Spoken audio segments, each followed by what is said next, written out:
Episode 4.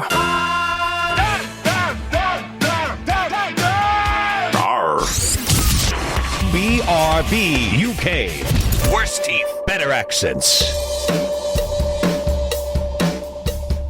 Hello and welcome to episode 645 of BRB UK. It's a podcast from BigRedBarrel.com with me, Coleman, and that guy, Tim.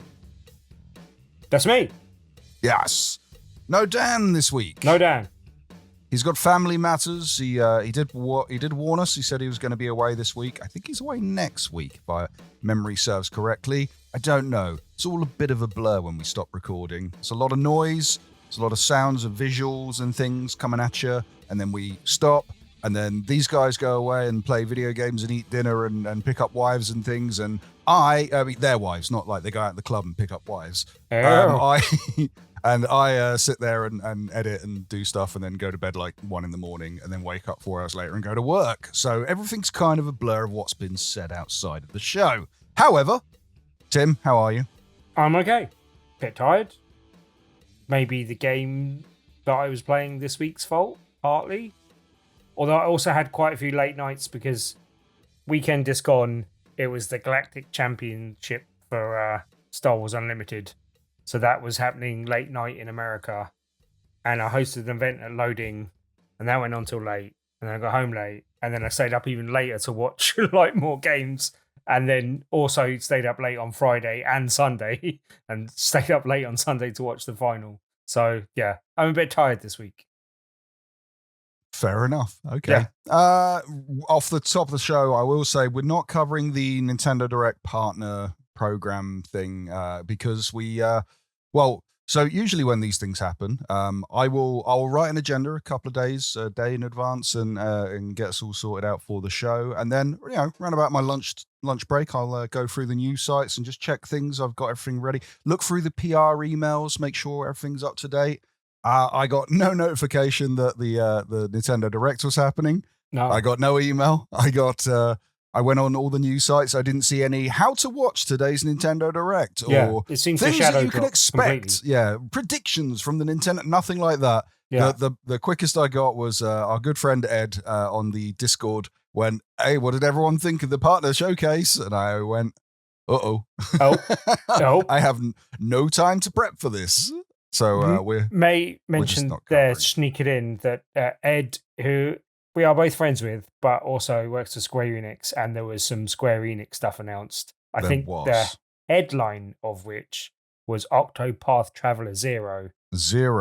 Which is basically Yakuza 0, but with or Resident Evil 0 with Octopath.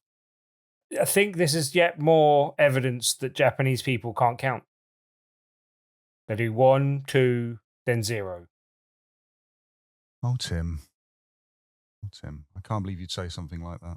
I mean, their alphabet's crazy as well. They go like S, A, B, C, D. Like, it's just a bit weird. Why don't you lay off the Asians? It's you should be better at that. You should grow from this, Tim. You should grow from this. I'm giving you a growing opportunity. Because me and Dan never say anything offensive on the podcast. It's always just you. You're the bad one, clearly. You're the rotter.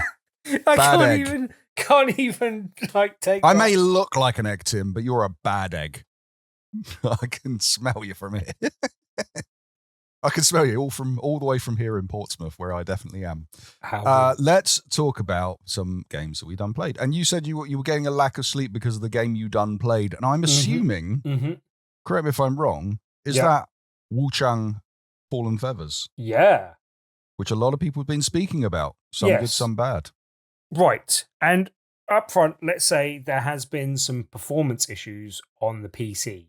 So if you are going to play this game and have the choice, I would opt, unless you have a top-of-the-line PC by the sounds of things, I would, like Mr. Dan, who's not here this week, but possibly does. But unless you have top-of-the-line PC, I'd go for playing this on whatever your console of choice is. Although apparently there's also been some performance problems on the PlayStation 5 as well.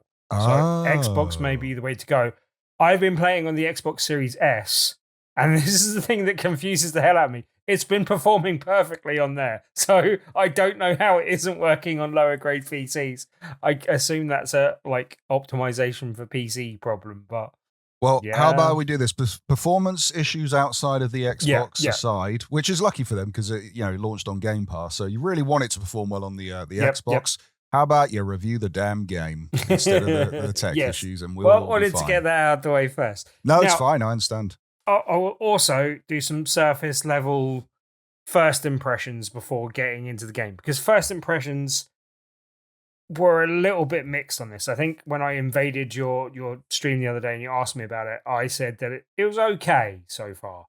And it's fine. At first, anyone doesn't know, it is a Souls-like game, basically. So it's an action adventure game with RPG elements, or with a lot of RPG stuff, where you are going through an environment and you can rest at certain points, and that will bring some of the enemies that you've defeated back, and you will cycle and farm through different waves of those enemies and repeat going through the environments. It's got some slight differences to the FromSoft kind of formula. But and it's some of those differences that don't exactly create the best first impression as well. Because it just seems to change words for the sake of things, possibly for the not getting sued sake of things. But instead of souls, which I assume is a term they probably can't use or want to go away from, but instead of souls, it refers to stuff as red Mercury, which is an odd term of phrase. It's almost like a few of the phrases in the game haven't been accurately translated, possibly, or got a lot better than replacing it with like essences or bloods or something like that, I guess, because it's so different.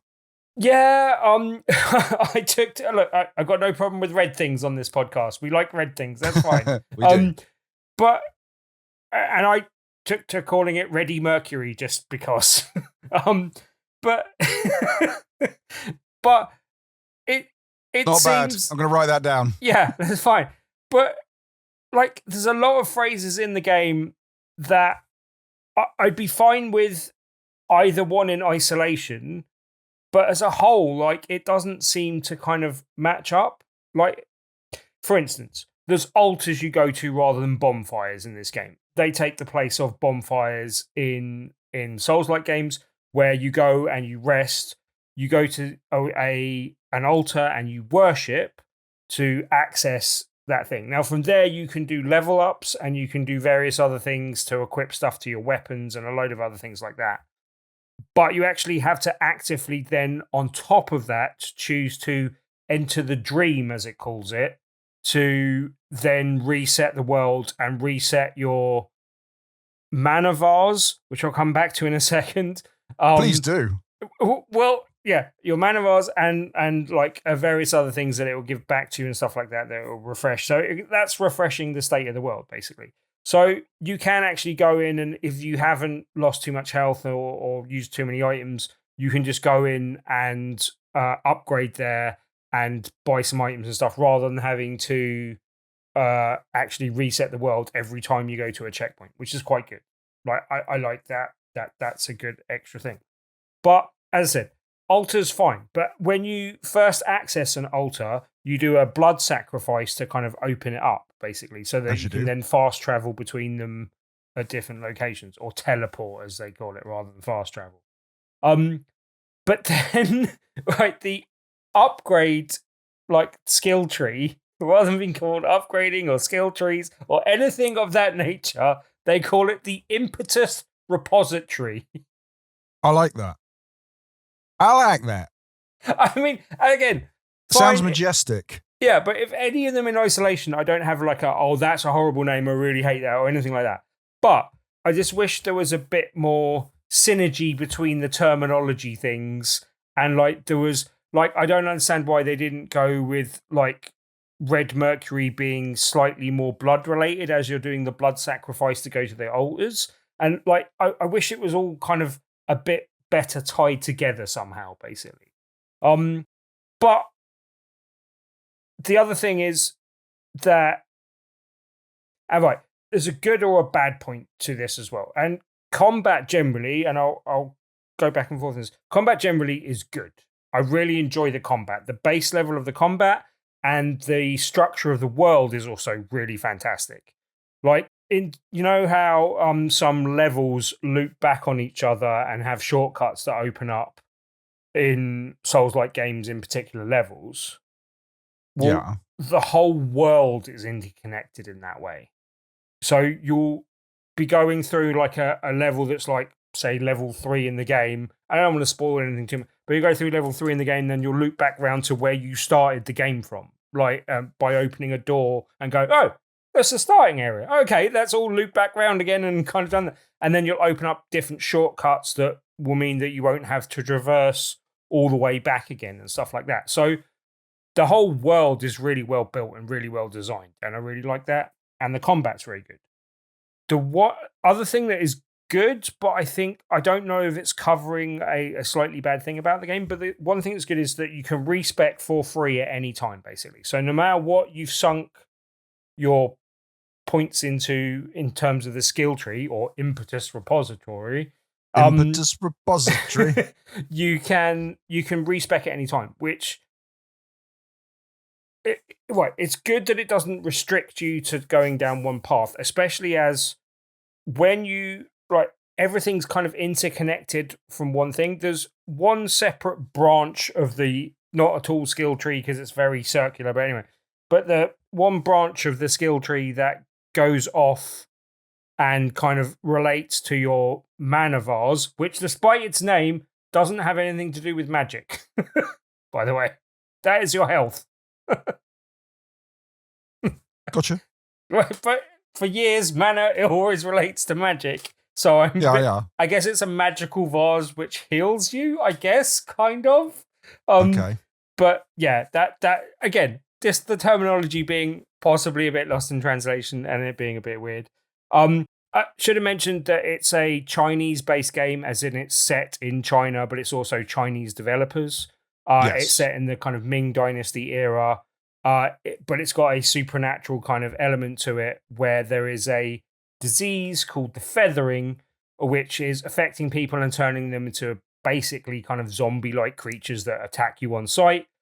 But do they have feathers?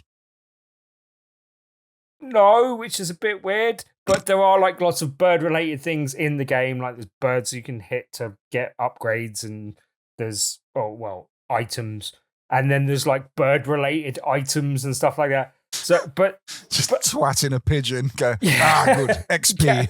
Catch the pigeon. You literally hit a bird, and it gives you an upgrade that gives you a random effect. But anyway, or randomly upgrade something for a period of time.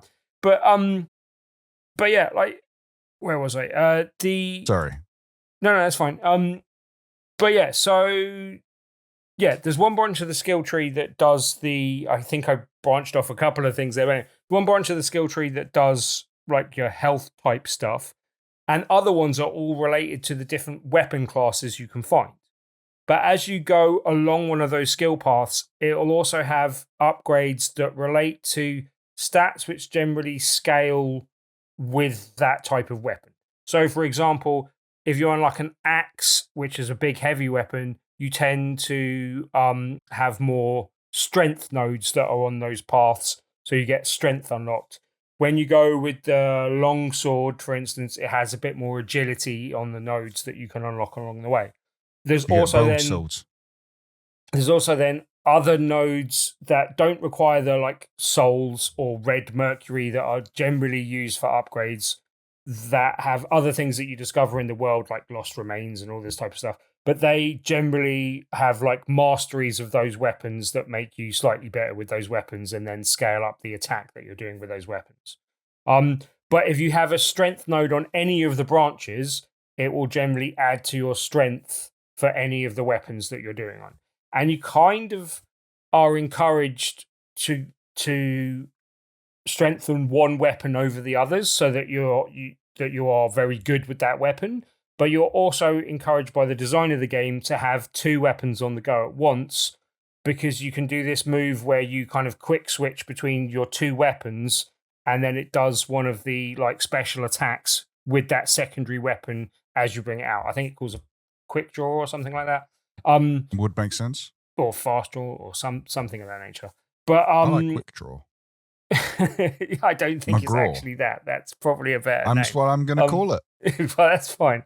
But then, yeah, like the one problem I found with that system, though, is that I, at first, leveled up my axe because I liked that weapon and it was good at defeating the general enemies in the game, I found.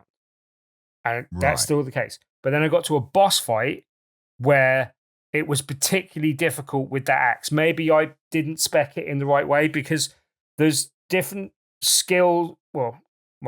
there's different things that you access and gain access to that each weapon has, and you can swap those skills in and out, basically.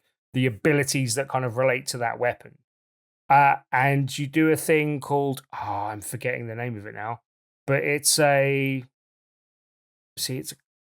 odd name. But Attack. Basically, there's certain things you do like perfect dodging, and then each weapon has a different way of obtaining I've heard other people will call it energy, but it's not really called that. That's kind of idea though, basically. So let's call it energy because I can't remember what it's actually called. And I had to look it up because it's a weird name, but I'll do it in a minute. But anyway, do it in your own time. Yeah, exactly. So you gain energy by dodging or by doing certain things. So with the axe, there's one particular way of doing it, but with any weapon, you can dodge and you'll still get the stuff, but you'll still get the energy that you need to do your special moves. But generally, it's much easier to do that, and it's much easier to dodge with the longsword, for instance, than the axe, because the axe, the longsword gives you access to agility, which helps you to dodge quicker. But then also the attacks and the way that you can gain that energy is easier to do just with that sword anyway. So I found that even though I liked the axe for going around the general world, I had to then respec and go with the longsword to beat the first proper boss in the game. There's a mini boss that you kind of face before that that's really easy, but the actual first proper boss in the game had to completely respec. So I then had to kind of relearn how to play the game from the ground level before I could go face that boss, which meant that I farmed a bit and, got some more Reddy Mercury so that I could actually upgrade a bit more anyway. But it kind of slowed my progress and I was a bit unsure about it. But actually, having then got used to the longsword and the way that works, I think it's just as good for going around the environment. It's probably better for gaining the energy to do the special attacks when you're going around the environment as well. And while the axe is probably better at just dealing with enemies, the longsword was better overall in terms of being able to dodge better and do other things. So there are other weapons again. There's like dual swords and spears and like a single sword that makes you better at doing magic and stuff like that. So there are different things and different ways you can go down. It just feels that not all of them, like it almost feels like the game isn't balanced for you to go down one path and it be able to allow you to get through the game with the path that you've chosen. So I don't know if they made it so you could respec so they didn't have to balance the game for each weapon class, which feels a bit restrictive, or whether they, just made the decision of, well, if you get stuck, then we'll just make it so that you can do that easily because that's a fun thing to do.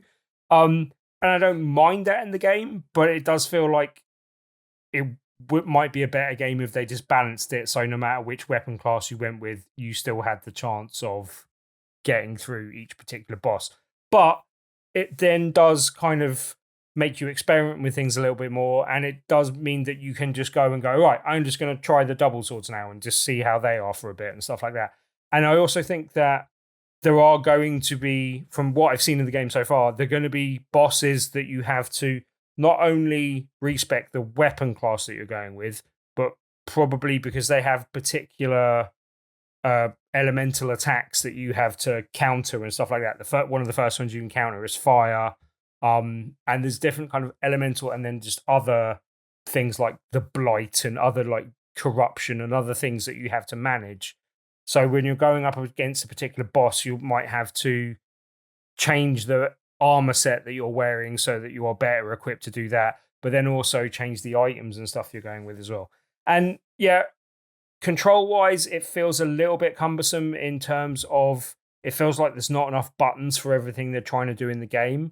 So you've got like a magic spell that you can have on just the Y button.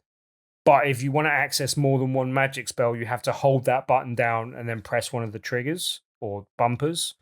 So it gives you access to a few more things, but it feels a little bit inelegant at times. And switching between items, there's 4 items, and it would have been great to just have them on the 4 D-pads, but one of the D-pad buttons is how you switch weapons. So they've had to go, so you just go up and down and then the X button to use the item and stuff like that. So as I said, like, it feels a little bit inelegant, but once you get used to the systems, the slight weird terminology and the way the game works, it is a great Souls-like game. Like, I was a bit lukewarm on it to start with, but having sunk a bit of time into it, a bit too much on some occasions and late evenings this week, I've got to the point where I really enjoyed this game. I think it's a really good Souls-like game. I played Wolong earlier this year. I think it was earlier this year. And I really enjoyed that. And I think this just pips it in terms of being a slightly better Souls-like game. Like, okay. I've slightly less experience with some of the ones outside of like, you know, non-FromSoft Souls-likes. But this is probably the best non-FromSoft Souls-like that I've played, basically. And I've tried a few here and there, but this is probably my favorite. And I really liked Wolong. I thought that was really good, but I think this might be better just because the world is so interconnected and works really well. That's interesting because Wolong got like very favorable. Well, sorry. Wolong comes from that same camp as the Kingdom Come Deliverance, where it got a lot of really good reviews, but it got a lot of negative reviews, but it wasn't to do with the game. It was because of the people making the game. Right. Had garnered some disfavor online, let's say. Yeah. But a lot of people were looking to this in that same kind of favor as Wolong because it's another Souls-like that comes out of China, and thought that we could be in for a winner here. But I think this one's been marred by the technical issues of the PC, as you said previously, that's Which kind is a of shame. let it down. Yeah. Which I think that there seems to be a big flurry of Unreal Engine 5 games, that there's a big rush to make games in Unreal 5, so you can say Unreal 5. Yeah. But optimization on Unreal 5 seems to be very odd. A lot of forced like frame generation and stuff added to it. So yeah, they have the developers have already said there's a big balance patch and general kind of, you know, life upgrade type things in terms of quality of life upgrades, and also a big technical upgrade as well coming for some of the versions. So hopefully that'll solve at least a large majority of the problems. Okay. But I would say if you're a PC player at the moment, unless you've got top of the line PC, hold off until it's fixed. But if you're a Souls fan at all, like, you definitely want to play this because it's a really good version, despite the odd feathering of things and the whole, slightly weird terminology. It's one worth diving into. It does do the FromSoft thing not quite as well in telling, like, you know, leaving you to find the story and having a silent protagonist that, like, talks but doesn't talk, if you see what I mean. Like, the people you're interacting with are acting as though you're talking to them, but you don't actually ever say anything. Right. Which, in the structure of a FromSoft, and most of the FromSoft Souls-like games, works because you have a character creator, or it seems better for it because you have a character creator, and that could be quite a wide range of people, and voicing all of that would be difficult. This is just one character that's made for you, though. So I think that feels a bit more disconnected. And that's why I was saying at first it felt like a slightly soulless Souls-like. But the game is really good. The combat and world really make it, and I think that makes it a worthy recommendation. Good. Okay. Well, Wuchang Fallen Feathers is available now on PC, PlayStation. Try that again. PC, PlayStation 5, Xbox Series X and S, and by the sounds of it, you want to be playing it on the Xbox over the other. Yes, $44.99, but it's also, as we said previously, available on Xbox Ultimate, I believe. So go give that a go. I was going to try it before the show yesterday, but I was just exhausted. I did not get a chance to play it, unfortunately. But what I have been playing this week, apart from the Death Stranding 2 continuation that I've been doing, and still with the Hell Clock on Nintendo Switch on Steam Deck, I'm looking forward to seeing what Dan thinks of that game because he picked it up as well on last show. Yeah, he did. Yeah. I got sent a copy of My Friendly Neighborhood, which you may have heard of this game previously. Came out in 2023 on PC, and it's finally got its console release 2 years later. So you can play this on PlayStation 4, 5, Xbox One, Xbox Series X and S. I can't remember if it was coming to Nintendo Switch, but we'll find out. But yes, so this is out now. I have been enjoying this. When I first heard of this game, because on first appearances, it's Horror Muppets, a horror game that's loosely based off Sesame Street, essentially. And I immediately thought this was going to be some kind of clone on Five Nights at Freddy's, because, animatronics popping up and screaming at you and stuff. And it's a lot more in depth than that. So what you've got here is more of a kind of a Resident Evil or a BioShock, the first person exploring puzzles and a bit of shooting like combat. So hand combat, shooting combat, mix the two up together. So I was surprised that way. What you have here is a story of, there once was a show which was essentially Sesame Street, but it was called Ricky with Friends. And it's been cancelled. It's gone away for a long time, and the studio has been left abandoned. And then one day, the aerial switches back on for that studio and starts transmitting a broadcast, which is interfering with our regular TV, which is mostly doom and gloom news. Fox News, maybe. Who knows? And news and documentaries, mostly. And so now that's interfering, and the TV is interspersed with dancing, colourful puppets. So you get sent out to the station to switch off the antenna and stop the broadcast. I should turn on the... I keep doing this for my games especially. I keep forgetting to turn on the footage. Yep.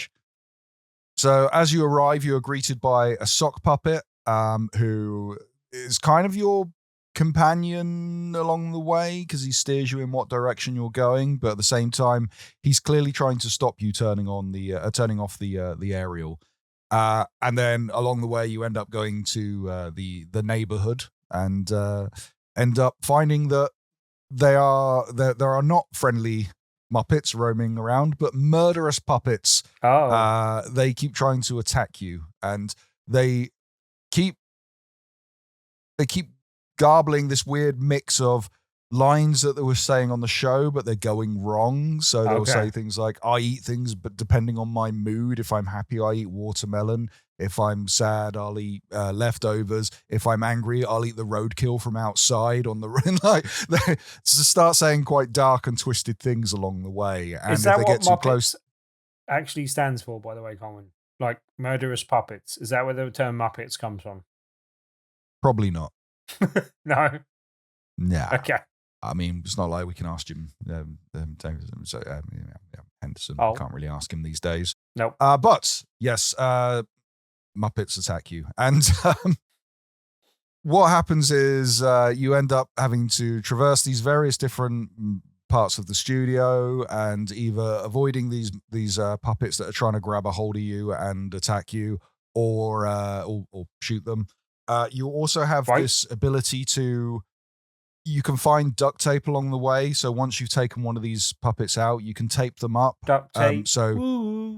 Yes. So that will kind of put them out of action for longer than regular. Otherwise, if you leave the room and then come back in the room, it's quite likely that they'll be back up and ready to attack you again. Yeah. It's got very heavy, Resident Evil vibes, as I said. It's the walking around trying to solve solve puzzles, but also the inventory management of yes, I was you can only hold. Yeah, you can only hold so many things and try to work it out along the way. Like I got to a point where a shotgun became available. Well, this universe's version of a shotgun became available to me, but I couldn't take it anywhere because I had too much stuff in my inventory. And I was like, well, I better go and do some puzzles and get rid of these key items that I'm carrying around with me before I can pick up this much more powerful weapon.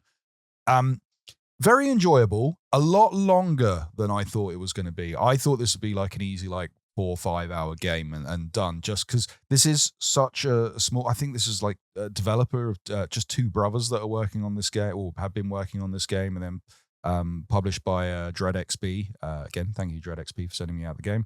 And it ends up being like a lot more in depth and longer than I thought it would be, with multiple endings for you to discover at the end. So I have been enjoying my time with this. I will say I've been having a couple of weird kind of more graphical glitches than anything else. I've had a bit of screen tearing on the PlayStation 5, which hasn't been great. And it's been weird as well. It kind of pops in and out. And it's usually when I'm turning that I notice it.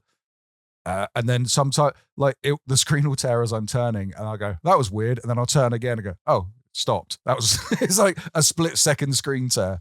So very minor graphical issues, but otherwise enjoyable. I have really been fancying myself on this one. I will say, because again, this is already out on PC. This is out on PS5, Xbox Series X and S, and PlayStation 4 and Xbox One.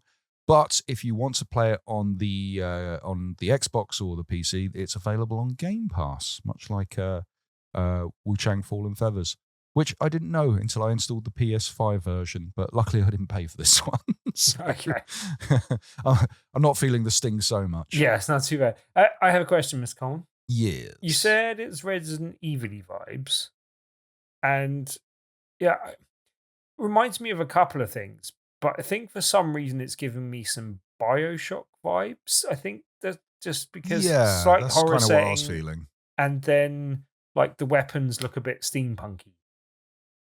Yeah, the weapons are weird because they are. So, for instance, what you're seeing on screen, if you're watching the video version, it's a pistol made of a Rolodex. Okay. So, right, kids, a Rolodex. This was like the phone book setting on your phone, but it was like pieces of paper on a little rotary thing that you kind of had to physically turn around. So, are you shooting those at the puppets? Yes. How is that harming the puppets where you're just shooting pieces of card? If you shoot them so many times, it takes them down and out of your way. Okay. I will say as well, because I was kind of playing around with the difficulty settings to see how you needed an easy mode. No, I was playing through on normal difficulty, and then at some point I was like, I wonder how different because it seems the enemies are a little bit spongy with how you take them down, especially if you go for the melee and hit them with a wrench. Which again, very Bioshocky, hitting them with a wrench. So I put it on the easy mode just to kind of see, and I couldn't really tell a difference in combat. So I'm wondering if it's maybe they put more kind of hints for the puzzles or something, but combat wise, I didn't directly notice any kind of change between easy and normal. So who knows? Maybe I'll try hard and see how that is as well. But yes, interesting game. I was watching some screen secret stuff on PC, which is what do you ever watch the Out of Bounds kind of videos? Which nope. I really like those. People will take a game on PC and then break it to go, wonder what's outside of this level. So if you're playing like Arkham City's like one of the big ones, if you go outside the bounds of Arkham City, you can see there's an entirely different city in the background, or different part of Arkham City in Gotham in the background. Yeah. But it's very low rendered because it's all meant to be really far away, and you can't land on anything because it wasn't designed for Batman to be walking around it. Mm-hmm. With My Friendly Neighborhood, like outside the bounds of the game, there's gigantic versions of the puppets that are like looming over. Very cool. And some like hidden artwork and things and messages. I thought that was all really cool. But yeah, that's not really part of the review. I just thought that was a very interesting thing. But yes, $24.99 if you want to pick up the game. That's on every platform. But again, this is available on Game Pass if you want to give it a try. And I would say give it a try if you're a fan of Bioshock, if you're a fan of Resident Evil. I don't think it's just because of the nature of the puppets, it's not that scary, but there are some jump scary moments, like a lifeless puppet fell out of the ceiling in front of me, and that made me go, "Bah!" Yeah, that was about it. But it's got go blur. Yeah, made you go I turned Boris into a Johnson. vampire all of a sudden. No, but I was going to say, who's the old vampire? The old Dracula. Oh, it's going to drive me nuts now. As in, like, I keep thinking Boris Karloff, but he was Frankenstein. Not Christopher Lee, then. No, no, way before Christopher Lee. Before anyway, neither here or there. Yes, but yes, if you like unnerving games, it's definitely that. I would say if you like the Resident Evil games, but you want more puzzles, then this is a good one for you. Yeah, it's a recommend from me. My Friendly Neighbourhood. Go play it now. Well, not right now. Finish watching the show. No, I'll do that first. A couple of things just to flesh out the bits that I forgot about Wuchang. So. First of all, you remind me I didn't mention the price, and that's one good thing about it. It is $44.99. Oh, I mentioned the price. Okay, you did. Okay, I did. I thought I'd completely neglected that, and we neglected it as a whole.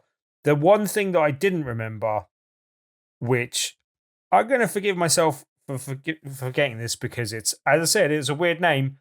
Skyborn Might is the name of the energy type system that powers your. Pretty good.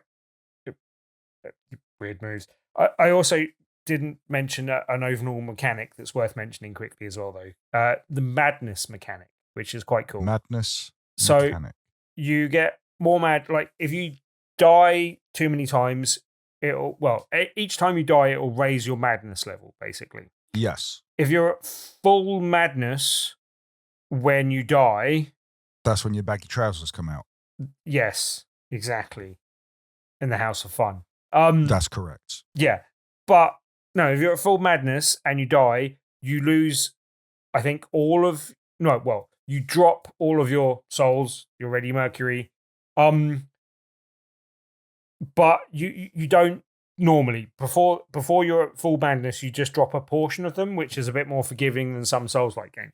But if you drop all of your Reddy Mercury when you die at full madness, like, you'll have a chance to go back and pick it up again, but to do so, you'll have to fight your inner demon, which is like this hard character thing that comes out, and you have to battle with them, and it's quite a hard battle to kill them, and then you can pick up the stuff if you're successful in beating them. You also get a little reward for doing so.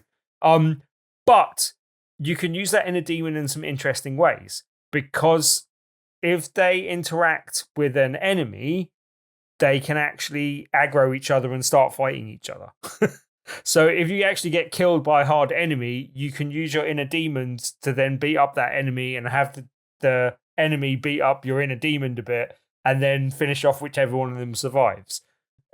So there's some interesting ways to use that, and the madness thing is quite cool. You also can get other upgrades that you use that plays into how high your madness rating is. So above 50% madness, you'll do more of this, or above 90%, you'll do more of that. But also, just in general, that when you're at maximum madness particularly, you'll do more damage and also receive more damage. So you can play around that as well, basically. So you can deliberately up your madness level by buying things or by killing yourself or doing other things, so that, you can mess around with that madness rating and use that to your advantage, but it can also be a disadvantage as well. What level of the madness meter do you have to hit to achieve peak macho madness? Yeah. I would say above 80%, probably. I feel you explaining game systems to me, mechanics of video games, is setting off my madness meter tip. Good. Is there much more? Mad. You want to put more points in your impetus repository for patience with Tim's BS? I want to play this drop. Shut up! Shut up! Shut up! News time. We haven't got a lot of time for it. Yeah. But I want to get over these. So this one, specifically want to cover this one because this one caught me out because of the misreporting I saw of this. PlayStation Studios, they're hiring for a new job, which is a senior director of multi-platform and account management. Cena? Which? John Cena. John Senior. Yep. That was misreported all over various different social medias, but I saw all over threads people going, Sony confirms that Spider-Man 2 is coming to Xbox. Like, that is not what they said. They said, we're hiring a person for multi-platforms, listing partnerships like Steam, Epic, Nintendo, and Xbox. So you may see it, and you may not. Just happened to say in the job description that they would need to get them pictures of Spider-Man. So yes, we've already seen it previously. Last couple of weeks, Helldivers 2 got announced as coming to Xbox this August. So it's not out of the realms of possibility. We're going to see some of the biggest first-party platform games coming to Xbox, but they haven't confirmed what yet. Yes. So stop it. Caught me out as well. All right. It may be the fact that I already have an Xbox and a PlayStation that I don't really care. Yes. But there's obviously like the whole, fanboy people getting their panties in a bunch about the whole going from one platform to another. But the more gamers that can enjoy a game, the better generally, Like it seems to be a bit of a old idea. There is that. I will also tell you the top 5 games on the PlayStation sales charts right now are all owned by Xbox. That's quite funny. Yes. But also, I'd be more interested in PlayStation porting stuff to Nintendo Switch 2 than to Xbox generally. But I will if it doesn't look rough like that Star Wars Outlaws port. Woof. It's just come out. Have you made it look that bad? It's meant to be the same power as a Xbox Series S, I heard. Who knows? But yes, I thought that was interesting. I would like to see more kind of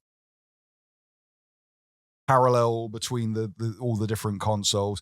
You've got people. I know we tend to buy all the consoles because we can. But if if you've got one console and you go for one, but we have a Nintendo Switch. We haven't got Nintendo Switch 2s, but we've got a Nintendo, we've got an Xbox, we've got a PlayStation. So we tend to go for the full gamut of consoles just because we can. But I know that some people will just get the one console. And if you've got yourself in, back in 2005, say, you're going to go, console, I can switch from PlayStation to Xbox to whatever the new thing is. But if you're kind of in that ecosystem, especially with the advent of like achievements and trophies, some people really get into those. The online play, the purchases of your games that then some platforms allow you to carry forward.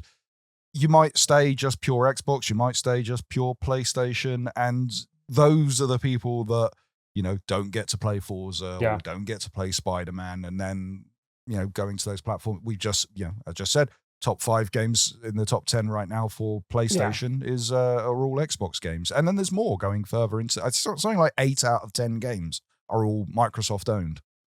See, what will be weird is if we get to a point where Game Pass comes to PlayStation. That would be odd. Yeah. Installing, I could see it. I could see them going, hey, if you want to install your games, you need an Xbox or a PC. If you want to stream your games, have at it. We'll put it on anything. And we'll put it on. I could totally see them doing that. Coleman is an Xbox. I am an Xbox. Yeah. Yeah. All good.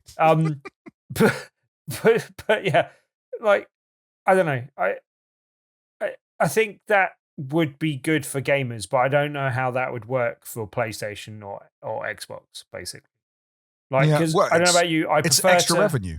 Yeah, but I'd prefer to have a way of downloading Game Pass games, but I'm not 100% sure we're going to see another Xbox console in future. I don't know. They seem dedicated to making sure we have more consoles, and I think that is a selling point. If you go, hey, you've got Game Pass on everything, but only this platform you can download your games to. Yeah. But, we're speculating, so we'll see what the future holds. But interesting news, I thought. More interesting news was the news that Sony are suing Tencent, which, if you're going to sue someone, sue Tencent. They have some money, to be fair. Yes. While we're doing this, just for no reason, let me just play you a trailer from Horizon Zero Dawn or Horizon Zero Forbidden West. Let me just put that up in the background. Yes, just remember that Horizon, the Horizon games from the Horizon series. We like the robot dinosaur, robot wildlife and luscious landscapes and a redhead. Oh no, wait, sorry. This is Light of Motrium, the game from upcoming game from Tencent, which, though doesn't look as impressive as the Horizon games because they made it in such a way, it does bear some similarities. Yeah, this is very much we've got Horizon Zero Dawn at home. Yeah, I've heard that a few times. So, allegedly, what happened is Sony say that Tencent came up to them requesting their Horizon license at GDC 2024 and were turned down. And then they proceeded to make a game, Horizon-based, and approached Sony again and said, here's what we've been working on. Will you let us have your license now? And they said no. Yeah. So they went, all right, just change this bit here and this bit here, and there you go, brand new IP.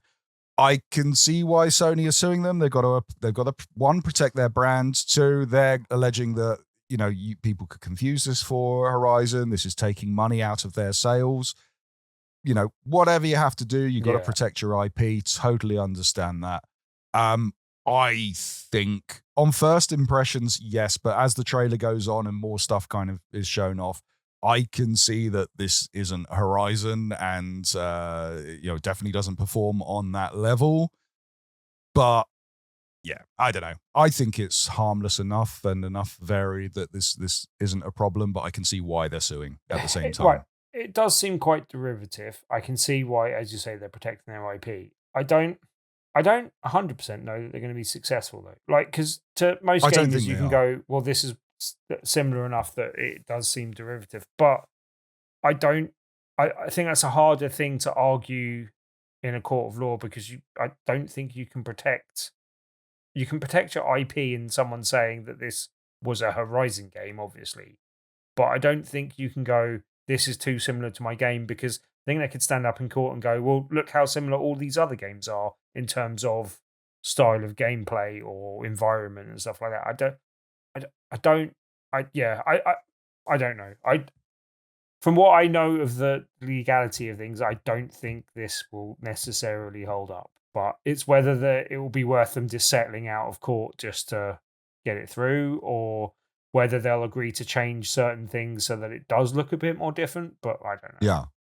I will say, even though I think it's different enough to, in my opinion, different enough to get away with it in a lot of the areas, I will say watching the trailer did make me go, oh yeah, I should probably finish Horizon Forbidden West. So it did remind me enough to at least tell me I should be playing that game. I will also say, Tim, would you like to know what Sony wants out of this lawsuit potentially? Oh, yeah, that'd be interesting. So they want the courts to shut the game down, destroy all infringing materials, and potentially pay $150,000 per copied element. Not per copied elephant. No, the robot elephants with the mammoths. They are really. Okay, they're elephants now, but they mammoths. were mammoths previously. Okay, that's fine. That makes more sense. Interesting. That sounds ambitious. Basically, yes. I don't necessarily know they'll get. It's still listed on Steam, so it looks like Tencent's ready to go ahead. So we'll see what happens. We'll keep you updated. We'll see. Another interesting thing. I thought this was interesting. Yep. Wolfenstein is getting a TV show. Wolfenstein. And, Wolfenstein from the Xbox brand and also the Bethesda brand. That is getting its own TV show to Prime Video. If that sounds familiar, that's because Prime did Fallout. Yeah. So the same team behind. Good job of that as well, I think. Very good job. I'm really looking forward to season 2. Yeah. Is that this year, isn't it? With the new Vegas season? Maybe. Couldn't tell you for sure. I think so. That sounds like about right timing wise. Yeah, I'm sure it's late in the year. But the same team, production team behind Fallout are working on this Wolfenstein TV show, which I would like to see. I think this could work really well. Like it's a fun thing to do. Punching alternate history Nazis Yeah, Probably I think good. Amazon did. Was it Amazon that had Man in the High Castle, or maybe they just had the streaming rights for it? But I Yeah, I'm not remember sure if they made it or just had the streaming rights, but yeah, they did. Yeah. yeah, so that has similar premise of the later Wolfenstein games. It's like it's our modern day, but it's done Yeah. with the Nazis won and alternative timeline, and I like that idea. I like more of BJ Blazkowicz running around blowing Nazis up. So that would be cool. So hopefully that's going to be a good one. Though they have cyber animals, maybe they'll get sued by Sony as well. Like, oh, live action Punzerhound. Mm-hmm. Yes, please. I mean, we Panzer. Panzer. Yeah, I think for sure. It's like the Panzer, like a tank. Yeah. Panzer tank. Okay. Yeah, not Punzer. Yeah, I think I say Yeah. Punzer because it's funnier in a German accent. Fine. Yeah, just going down the club, getting the wives, getting some Punzerhound. Really? We have actually seen live action Panzerhound because if you remember, they did those teaser trailers where it was like a kind of a Lassie knockoff, but it was a young girl and her Panzerhound. Vaguely remember, but there were teasers for them, New Colossus, possibly. I can't remember. Yeah. It was one of the more recent ones. But yes, I've started playing those again. By the way, they perform very well on the Steam Deck. If you were interested, did those games kind of very get worse as they went though? So I heard. So they did the first reboot game, and then they did the Expandalone, which was meant to be DLC, and then they released it on its own. Which kind of serves as the prequel to the reboot because I think it just jumped straight into I heard that's really good, but a lot of people didn't like it because it was just elements of the first game remixed into the second. And then the second, okay. Yeah, the sequel. And then they did the I heard other bits. It's the story. People didn't like the story. It got too silly. But then there's a sequel to that where it's the daughters of BJ Blazkowicz. Yeah. Youngbloods, was that? Youngbloods, that was it. Which did not go down very well. No, and I think as well that was quite close to that weird Fallout game, which was like the spin-off of 5. If you pick the bad ending for 5, and it was like past the nuclear apocalypse, and there was 2 female antagonists at that point, and it was kind of a weird. Hey, these 2 games got the 2 female protagonists. This game's got the 2 female antagonists, and it was a weird time of spin-offs of games, and yeah, I don't know. Anyway, Wolfenstein TV show. Let's hope it's good. Yeah. Yeah, and then each series that comes out, it will get worse as diminishing returns, as you say, much like The Last of Us. And a Xbox slightly dodgy VR game somewhere along the way. Yes. Lastly, this is very quick. This is just to say because we've reported on where in the world is where in the world is Hollow Knight Silksong? It was announced. It feels like it was announced back in World War II, and we keep getting trickles of updates. Flashes of just little teasers in different Xbox presentations. The most recent being the ROG Ally announcement, where they went, "There it is, there it goes." Yeah, like we're not giving you anything more. It'll work on a ROG Ally.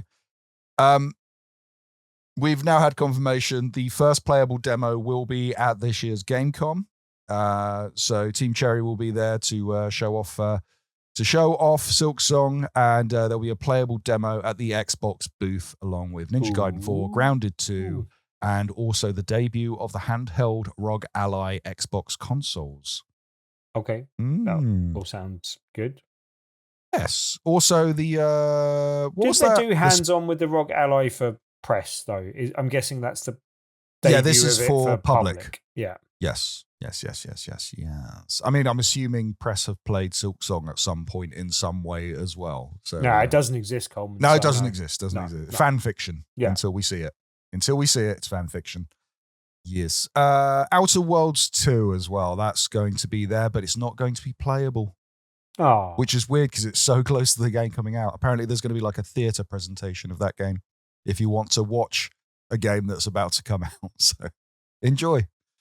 Gamescom. All right, that's all the news we have time for this year, and we've got to get out of here. But before we do, we'd like to do our little wrap-ups at the end of the show. And first of all, a very quick plug for our Dashery store, bigredbarrel.com/store. You can go there. You can pick up our merch. We have T-shirts. We have mugs. We have stickers. Do we have mouse mats? That seems like a thing we should have. No, but we should. Get on it, Tim. I did actually find a company that might be able to provide those. So that's the thing. Ooh, I like mouse mats. I could do with a mat. Can we get one of those big desk mouse mats? That's what I was looking at. Those. I've got one. It's got a little LED strip around it, so I'm not replacing it now. It's got little magnets, and you can put little pots on it and things. Magnets? Hand it. Yeah. How do they work? Miracle. Absolute miracle. But you can have I've got a pen pot, and it sticks on the mouse mat because of a magnet. Pretty cool, right, Tim? Got you jealous. Pretty cool. I bought it because I thought it had a mobile wireless charger thing on it. That was a different one I was looking at, and I got confused. And I wished it was the wrong thing, but I'm still happy with it. It has. Do you just put your phone on it, and the magnet wipes the memory on your phone? Yeah. No, that's the 90s, Tim. Okay. That's floppy disks in the 90s. Okay. Anyway, merch available at bigredbarrel.com/store. Also, Tabletop Tuesdays is a thing. Tabletop Tuesday is a thing, Coleman. Each and every Tuesday, we do an event called Tabletop Tuesday at the Loading Bar in Stoke, Newington. Each and every week, we have a different feature game. If you play that feature game that evening, you have a chance of winning a copy of the game at the end of the evening. But, Tim. Yes? What's this week's game? This week's game, Mr. Coleman, is a very popular game called Hues and Cues. Now, we already have copies of the game in the bar, but we have a brand new copy to give away. But it is a fun game about kind of describing colours to other people, giving 1 or 2 word clues, and they have to guess the colour that you're talking about. Cues with clues, some would Hues suggest, and maybe. Cues. They should call it that. They did. It's playable by 3 to 10 people at once, so it's a good little party game, and it's good fun. You can also just mess around and play it in teams as well. But it's a really good little game. Definitely worth coming along and playing. Will be a good prize for this week. We are also, as it is the first of our month, it's our general social games night. So we tend to have one game that's good for sociable groups. Hence the fact we're playing Hues and Cues as our feature game. But we also be running our social deduction night alongside that as well. And there is the new expansion for Blood on the Clock Tower. So we're rotating back to Blood on the Clock Tower, which could be good fun with the new expansion. So there will be new stuff to play with for that as well. So come along and join us. If you want more details, you can search on the right-hand side of Big Red Barrel. There is a big button you can press for more details on Tabletop Tuesday. It will also link you to a video that will help teach you the game of the week. Although this one's quite simple this week, so it should be fairly easy. We can help explain it on the night. But other than that, you can search for Tabletop Tuesday on meetup.com. Join the over 2,250 people in our meetup group.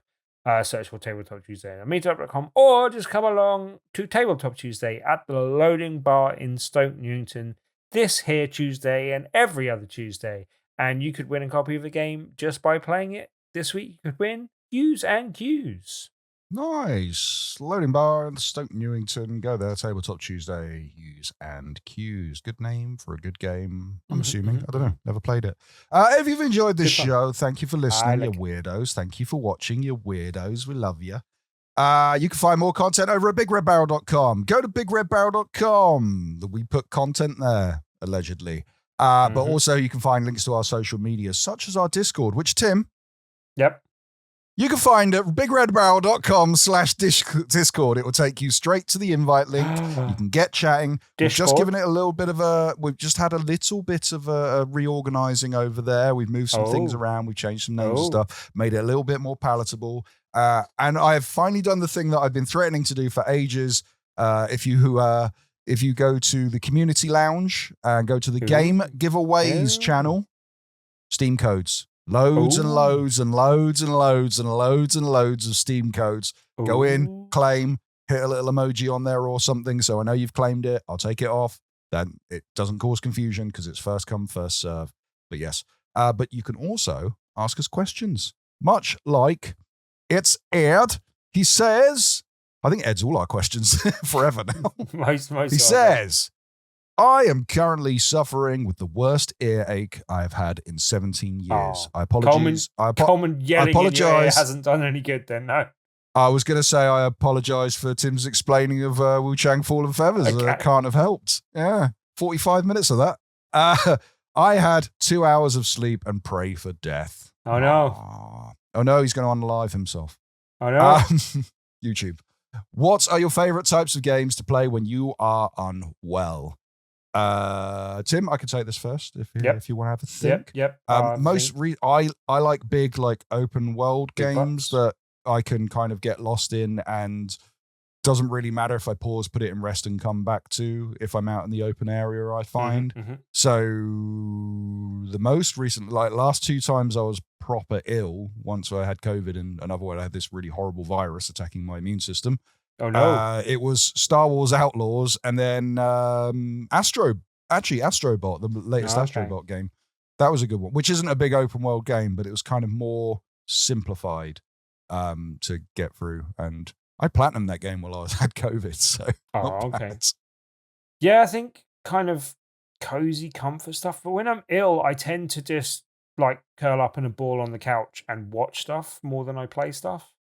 I'm a little bit similar at times. If I'm slightly under the weather with a cold or something, then I'll just play something that I'm comfortable with, like Tetris, or even though that's a bit stressful, like I like a good puzzle game or something, or as you say, an open world game, and just not really do the missions, but just potter about and do stuff and play the mini games and stuff like that. But if I'm properly ill, I can't play anything. I'll just watch something rather than play games. I remember being quite ill a long time ago and just doing chess missions in Watch Dogs. Yeah, that sort of thing. Because I didn't have chess. Oh. I was going to say, what was it? Because I remember I used to just watch things. But if you're that kind of ill where you're delirious, I find that can backfire at times. So I was going through the entirety of Green Wing, and that show gets bizarre at times, and that does not help when you're off your head on meds. But there was one where I had like a really bad fever from a flu, and it was just like I was going in and out of sleep and just feeling delirious. And I was watching The Walking Dead. Now, Tim. Okay. After The Walking Dead, they do a little panel show called The Talking Dead, where they a little round table. They sit down and they discuss the episode and the production, and they will tend to get like celebrity guests to come in who are big Walking Dead fans and discuss it as well. Yep. And in this one, they had Chris Jericho, the wrestler, and this was very confusing to me because I fell asleep watching zombies, and in my weird feverish state, I can recognize Chris Jericho's voice quite easily. And I could just hear him talking about wrestling and zombies, and I was very confused as to what was happening. So, I stick to more the video game stuff now, if I'm well enough to play it and don't mind falling asleep to it. I feel Death Stranding 2 would be a good one for me to be playing while I'm ill. I'm just hoping I'm not getting ill, because everyone around me is getting ill at the moment. Oh, no. Fun times. Yes. Anyway, that's all the questions we have time for this week. Be sure to check out our Discord. I did make the Muntahafor one just for Dan. I've not put a banner on it for it yet, but there you go. Guys, thank you for watching. Thank you for listening. It has been another show. We will be back next week. I don't know what we're playing for next week. I think I've been sent something. I should have a look at my inbox. Possibly. To be honest, I'm probably going to play some more Fallen Feathers. I'll try and play that demo that I didn't play this week because I was playing too much Wuchang, but other than that, all good. I mean, I'm going to play more Death Stranding 2. I can't help it. At this point, it's life. I'm going to do some live streams. I'm going to do some more live streaming. I've got new equipment to set up. Are you going to play like something interesting rather than just building roads for like an hour, Coleman? I was thinking that. I was thinking maybe I should play Death Stranding 2. What do you reckon, Tim? It's a good game for technical tests. I'm going to do more story stuff. Last time I wanted a nice relax, like build bridges. Because I teased that I was going to just do nothing but build bridges on the last one. And that's what I did. Maybe I'll just do another build bridge stream. Depends how ill you are. Mentally or physically. I've got, I'm either going to do, I might do both. It might be Friday evening. It might be Saturday daytime to evening. Who knows? We'll see. Maybe I'll spend like 24 hours playing Death Stranding 2 on the beach. Like the good old days. But But thank you for watching. Thank you for listening. Be sure to check out bigredbarrel.com. Go review this podcast. Do all the things that you should do. Subscribe to all the things. Say hello on all the things. Check out our Discord. Watch the live stream. But for this episode of BRB UK, I have been Coleman. I might have been Tim. We'll see you next week for 646. Until next time, dear audience. Covers both, you see. Goodbye. I forgot to pull out the soundboard. Where's the outro? There it is. Bye. Bye. Found it. Drop on by and don't be shy. Come on, we all are waiting for you. So come to your family, for you and me, the friendly neighborhood. Yeah! You and your ears are quite welcome for the podcasting goodness that you just heard. Why not roll on over to BigRedBarrel.com for more podcasts, news, reviews, and videos from the biggest, reddest site on the internet, BigRedBarrel.com. So I'd already Get this on kind your of bloody radar. earmarked it and was interested. Yeah. And was interested when you said that you were going to say it this week. I was interested to see what you're going to say. And now you said good things. I'm even more interested. Hence, It's very good. Asking the practicalities of buying it. Yeah.